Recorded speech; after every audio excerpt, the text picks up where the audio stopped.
Donc bonjour, la chaîne Philippe est dans le pré. Donc une vidéo, j'ai des questions par rapport à l'installation des jeunes. Alors l'installation des jeunes, je vais être très concret. Moi je conseille d'investir le moins possible, de démarrer si possible avec des petits projets. Le top même serait d'être en location pendant 3 ans ou 5 ans, parce que sinon le grand risque, dans la crise agricole qu'on est quasi dans toutes les productions, dans l'élevage, le lapin, la volaille, la viande bovine, j'en parle même pas, catastrophe.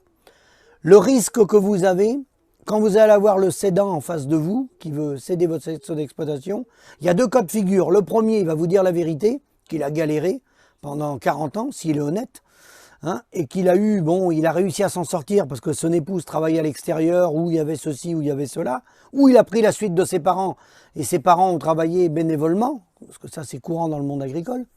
Les parents, ils nous aident, donc ils travaillent bénévolement, donc ça c'est bien pratique. Puis ils nous ont pas forcément vendu l'outil très cher, donc on a tenu parce qu'on avait des générations devant nous qu'on galérait, voilà.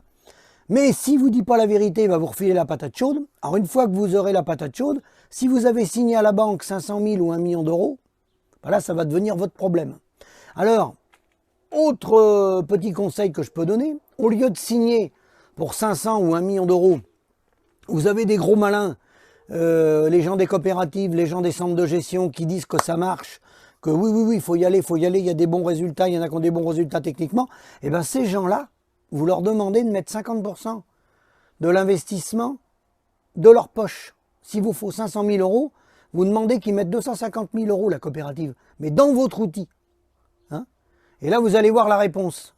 La réponse, elle va tout de suite être très claire. Donc, à partir du moment où ils ne veulent pas mettre de billes dans l'entreprise, c'est que l'entreprise, elle n'est pas rentable. Et c'est qu'ils sont en train de vous mentir. Alors, réfléchissez bien. Moi, ce que je conseille, c'est si c'est des investissements importants, partez sur la location. Comme ça, vous ferez votre propre avis vous-même, parce que là, vous les verrez, les bilans comptables. Il n'y a pas besoin de 15 ans pour s'en apercevoir. Il faut 3 ans quand même. 3 à 5 ans. Parce que les premières années, des fois, il y a des aides, et après, vous ne pouvez plus faire marche arrière. Vous signez un contrat d'engagement. Mais surtout, ne pas s'engager à monter des bâtiments lapins, volailles et tout, dans le contexte qu'on est aujourd'hui. Vous louez les bâtiments. Moi, je connais des jeunes qui se sont installés. Heureusement qu'il avait loué les bâtiments. Parce qu'aujourd'hui, il arrête la production. Il arrête. La location, elle s'arrête à la fin de l'année, terminée. Ils disent à l'exploitant, moi, je ne repars pas l'année prochaine. Et ils repartent comme ils sont venus. Que si vous signez avec investissement, là, vous ne pouvez plus vous arrêter. Et tous les menteurs qui vous auront fait votre projet d'installation, eux, ils se sont tous payés, eux. Eux, il n'y a pas de souci, eux. Eux, ils seront plus là pour vous défendre. Parce que là, les gaillards pour défendre les gens qui sont dans la merde, là, il n'y en a pas beaucoup. Là, il n'y a plus personne. Là. Tout le monde rentre au bercail, là. Donc, c'est tout. C'est une petite vidéo très courte que je voulais faire sur l'installation des jeunes. À bientôt.